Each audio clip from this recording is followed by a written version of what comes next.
Welcome to Travel Buddy, presented by Switchfly. In this podcast, we talk about all things travel, rewards, and loyalty. Let's get to it.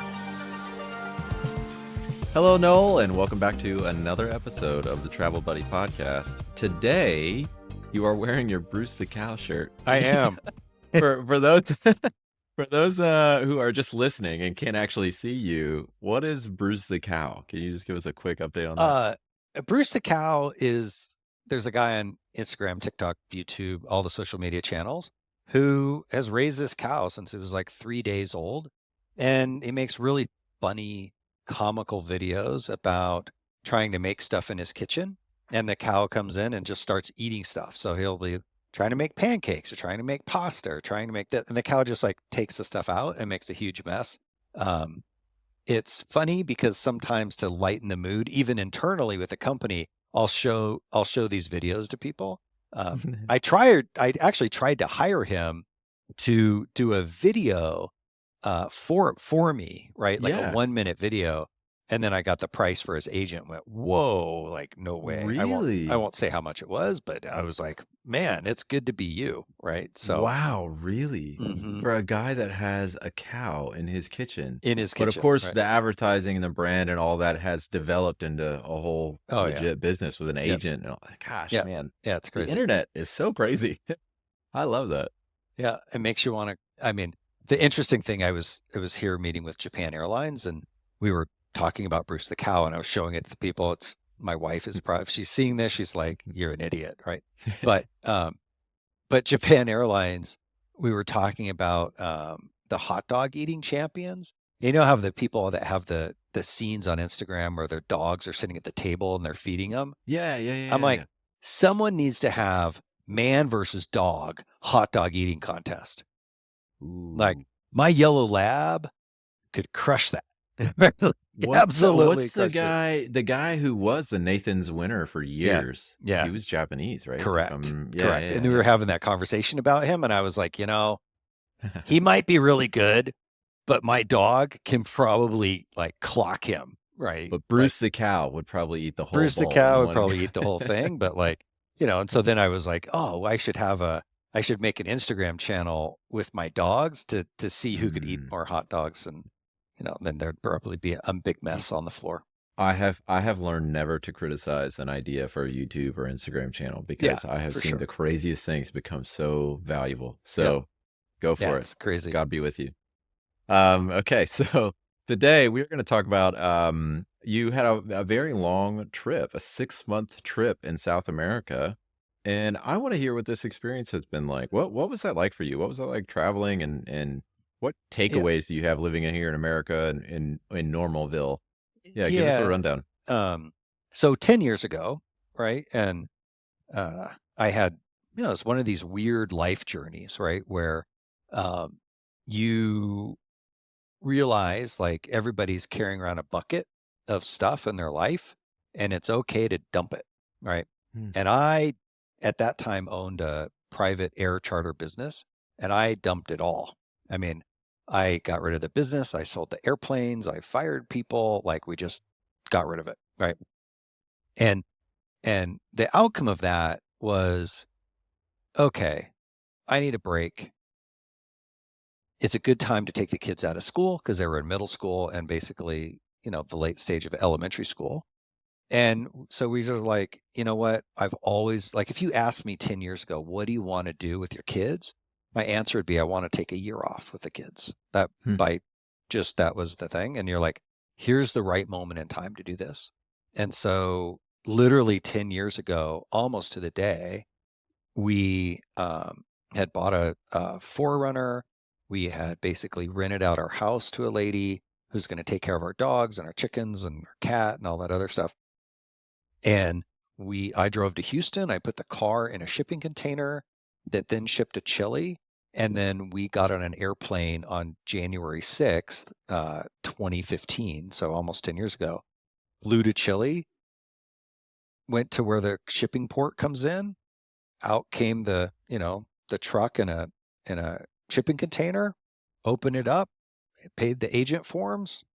You're driving in Chile, right? And we then spent 6 months driving hanging out in Chile, driving down, getting all the way to the tip of South America, all the way up the Argentine coast, across northern Argentina to northern Chile, the Atacama Desert, which is unbelievable, right? You're driving at 16,000 feet. Mm. Um, Up into Peru, which is like windy, like every road feels like it's this. And then we finish in Ecuador. And, I would not trade that experience for anything I've done in my life, right? Mm. Because it's a great bonding family time, right? Experience with your kids. Um, it definitely teaches you to unplug from your normal day-to-day routines, and it's not that hard, right? You just have to be comfortable with going with the flow, right? Mm. Of, oh, okay, well, I got in here and like I got to find a place to stay and I got to find a place. Okay, cell phone doesn't work. This doesn't work. Got a flat tire. You just got to Mm. be able to roll with it. And when people travel on vacation for like a week or two, it's like you stuff everything in a bag and you're kind of going and you don't do laundry. But when you're gone for like 6 months, you're renting a place for a couple of weeks. You can do laundry. Like you don't need as much stuff as you really Mm. think you do in order to do this type of trip. Uh, and it's a great time. I mean, it actually at the end of our trip, we were super tired. I mean, like Mm. you're kind of tired of traveling. You're like, and we didn't go every day, but it's like load the luggage, get it on top of the car, strap it down, tie it down. And if you think about your day to day in and around where you live, you run to the grocery store, you know how to get there, you know what to expect, you know what's on aisle 3, you know what's on aisle 5. Every town you go to, you get to the new place, you're like, okay, where's the store, right? You got Mm. to figure out everything, right? Kind of city by city and place to place that you go to. And that taxes you a little bit, right? I mean, there's a fun aspect of it, but like it's really hard to get into a routine um, of just, it. But once you get to a place for, after 3, 4 days, then you start to understand it better. And by, 3 weeks to a month, it's awesome. Mm. Yeah, I was gonna So, say for folks that maybe don't travel frequently, if you go to especially if you go to a city where they don't speak your language, mm, that mental burden, your it's hard. brain just getting so tired by the end of the day was surprising first Yeah. couple of times I did it. Yeah. I It's just and taxing. now I just gotta factor that in. I just can't do a Hmm. lot in the day because my Right. brain is literally hurting. It's so tired. Yeah. Yeah. And I think my one takeaway from doing that is less is more, right? Mm. Like people think you have to have a lot of stuff. Yeah. You really, really don't have to have a lot of stuff, right? Yeah, I was gonna ask how that has impacted or changed your life now, thinking about that experience, just dumping everything and then now traveling, for that Mm. extended time abroad. What is I mean, is it yeah, how has that impacted your day-to-day life now? I mean, thinking back on that time, is it just that you learn like I just don't need to buy this much stuff, I have less furniture in my house? Like, I mean, how do you think about it now? I guess the house is still the house, right? And the furniture is still there. We Sure, don't yeah. tend to acquire extra stuff. Mhm. Um, the most disappointing thing for me, and every time I go to the grocery store, you know, you walk into the grocery store in the United States, everything's prepared for you. Everything's in a plastic bin. Everything like here's your lettuce. It's been, Mm. pre-plucked, washed. It's in a plastic container and all that other stuff. Outside the US, that's not the norm, right? And Mhm. so when you come back, especially that transition back can be really difficult, right? Where you're Mm. like, wow, like there's a lot of material plastic things, especially in the United States, that I don't think you see outside the United States for sure. Mhm. I Right. wanna go back to that moment of you, like, I'm gonna get rid of all this. I'm gonna get rid of the business. I'm gonna get rid of, just I'm gonna dump everything. Yep. What was that like? Because I think a lot of people do dream of that. I know I dream of that. I've been obsessed with this blog post. It's called the Mm. Yeah. Indefinite Backpack Travel with Jeremy Malouf, and he's got like 25 items. And Yeah. he says he's been traveling with this backpack for 25 or for the last 10 years. And I'm curious, as someone who is like drawn to that idea of just chunking everything and just going being free. Correct. What was that like? Um, so I am friends with a guy named Bob Goff, and Bob Goff wrote a Yeah, book love called does. Love Does, right? Yeah. And Bob is an amazing guy, and I had never met, heard, talked to, read his book or anything until I was going through this like immensely stressful time with my business, right? Hmm. And we're talking like handcuffs and fines kind of business problems. And I literally went to Bob speaking at a thing. My wife is like, "You're going to go listen to this guy." And Hmm. I was sitting there, and Bob actually is the one who taught about the bucket analogy, about we all have this bucket of stuff, it's okay to dump it. And Hmm. I was literally sitting there and I was like, that's it. We're done with this, right? Because Wow. the stress load for me personally was absolutely insane. And I realized like I had to get out of this Hmm. situation. So it took, you know, a monstrous amount of stress to a point where you're just like, I cannot sustain this anymore, because Hmm. if I keep sustaining at this level, I'm going to lose my family, right? Or, Hmm.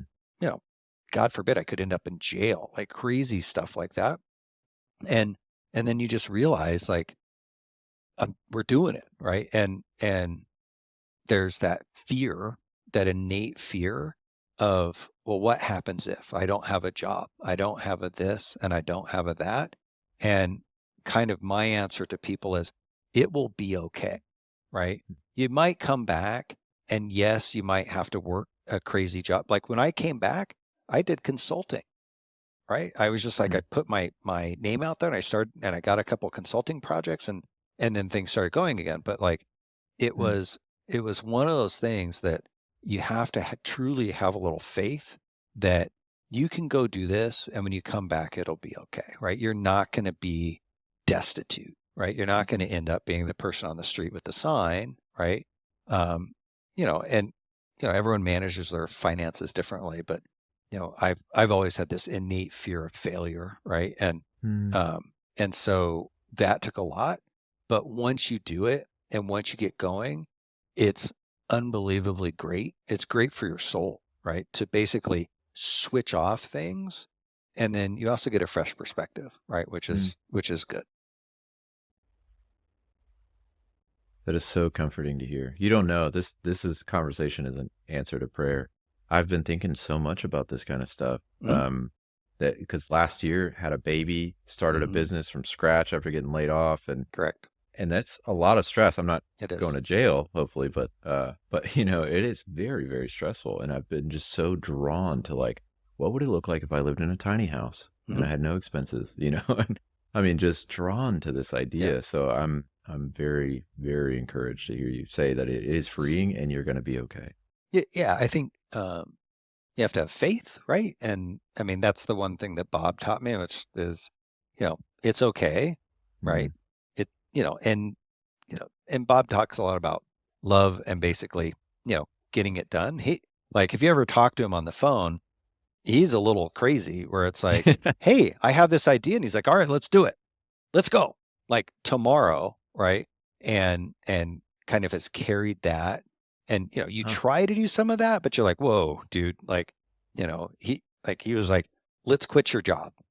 Right. And this is way after I've come back, and I'm like, I can't quit my job right now. He's like, come Yeah, on, yeah, you're not happy. Let's get this done. And I remember having a conversation with him about, we all have this blueprint of our life, yeah. right? And he's like, and then when you overlay the etch a sketch over that, over work, life, whatever, he's like, is the stuff that you're doing right now, and I was trying to sell a company and doing all this other stuff, is it shortening or lengthening that life timeline? And my answer was, it's definitely shortening, because I was under all kinds of stress and stuff. And he's like, there you go. There's your answer, right? Wow. And it's a good perspective to have, right? And I think that travel um, is okay, and it's also, I think people are like, oh, that's super expensive. Yeah, if you go to Switzerland and you stay at like the Matterhorn Hotel, and you like are, yeah, that's going to be super expensive, right? We went to South America. It cost us less to be traveling full time, 6 months, 4 people, Mm. and we went to the store and we made our own meals and did that stuff, driving a car, renting hotels or Airbnbs or, VRBO, those kinds of things, less money on a monthly basis than it is to live in our house in the States, right? Mhm. Because costs were less, food Mm. costs less, gas is more expensive.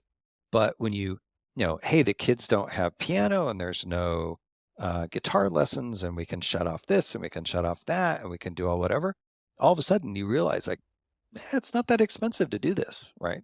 So, That's wild. yeah, I have some and it's good. friends that, every couple of years, they travel to Thailand for, like, a month or Mhm. 2, and they talk about how cheap it is to go in, Yeah. like, a five-star, six-star hotel or Mhm. whatever, and they're like, "Yeah, it's a fraction of what it is in the Correct. States or even in Europe," and it's just amazing to hear that difference. Yeah, and so, South America, there's certain places you should go and certain places you probably shouldn't go. Sure. Um, but it's a great place to go. And, staying in the Sacred Valley for, I think we were there for 3.5 weeks, is an awesome experience, right? And the thing for me about, especially with the kids at that time, is, and truth be told, if one of their teachers is watching, you you don't do the amount of studying, and people are like, oh, you're going to homeschool. And it's like, well, Sure. we did a lot of Khan Academy, right? Yeah. But the interesting thing is, we did January through like July. And what's interesting about kids in school is you sit there and go, okay, well, they're off for a week in spring break.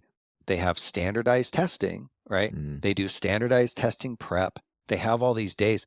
There's actually not that many days when the Mm. kids are actually in school studying, right? That's smart, and you And mentioned too that you're actually going to, like, a volcano and, like, really yeah, seeing a correct. volcano, like, Yeah, we that were could be doing like totally earth different. sciences, and we were staying on the volcano, looking down the lava tubes, going, yeah, this is what we read about in our book. Now we can see it. And 2 days Mm. later, the thing exploded, right? So, just a different, life experience for the kids. When we left for South America, my older son, who was in 8th grade, he knew some Spanish, right? A little bit. My other son couldn't navigate the menu, Mm. like reading a menu, speaking, where is the bathroom? Couldn't do it, right? Mm. By the end of the trip, Hayden, who's my older son, is jokingly talking to a guy in Argentina. And the guy in Argentina is a very funny guy, is like, whoa, whoa, whoa. Can you slow down? Spanish is my first language, Mm. right? And Gavin, at the end of our trip, is sitting in the front of a taxi cab, giving the guy directions and making monetary change with him in Spanish, right? And so there's a huge just life lesson, communication, education that happens. And In both boys 6 now months. are absolutely fluent now, like absolutely fluent. More so, like if we go to a country that speaks Spanish and I have one of the boys with me, I'll be like, hey, ask him this. Like, my Spanish is not that good, not like theirs. Like, they can get by, they can, they can hang with the guy on the curb, right? And keep a conversation going. So, Unreal. In 6 yeah, months. That's yeah. amazing. Well, plus Amazing. school, like, plus they Yeah, of took course, school sure. after that, but yeah, by Sure, six yeah. months they were probably fluent. Amazing. Yep. Okay, last question quickly. Okay.